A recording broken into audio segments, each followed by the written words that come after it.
একজন গ্রাহক সর্বোচ্চ তার নামে 10টির বেশি সিম ব্যবহার করতে পারবে না। যাদের নামে 10টির বেশি সিম নিবন্ধন আছে তাদের অতিরিক্ত সিমগুলো নিষ্ক্রিয় বা বন্ধ করে দেওয়া হবে। বাংলাদেশ টেলিযোগাযোগ নিয়ন্ত্রণ কমিশন এমন সিদ্ধান্ত নিয়েছে। এই সিদ্ধান্ত কার্যকর হলে প্রায় 26 লাখ গ্রাহকের নামে থাকা 67 লাখ অতিরিক্ত সিম বন্ধ হয়ে যাবে। বিটিআরসির সিদ্ধান্ত অনুযায়ী আগামী 15ই আগস্ট থেকে নতুন সীমা কার্যকর হবে।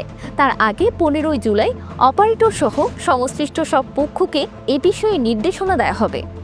গত 30শে জুন অনুষ্ঠিত বিটিআরসির নিয়মিত কমিশন বৈঠকে এই সিদ্ধান্ত গৃহীত হয়।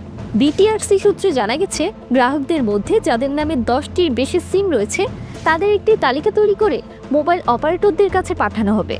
অপারেটররা ওই গ্রাহকদের সঙ্গে যোগাযোগ করে জানতে চাইবে কোন 10টি সিম তারা রাখতে চান। বিটিআরসি 2017 সালে প্রথমবারের মতো একজন গ্রাহকের জন্য সর্বোচ্চ 15টি সিম ব্যবহারের সীমা নির্ধারণ করেছিল। পরে 2022 সালে সিম নিবন্ধন পদ্ধতি হালনাগাদ করা হলেও সিমের সংখ্যা অপরিবর্তিত ছিল। 2025 সালের মার্চ পর্যন্ত দেশে মোট 18 কোটি 62 লাখ সিম সক্রিয় আছে।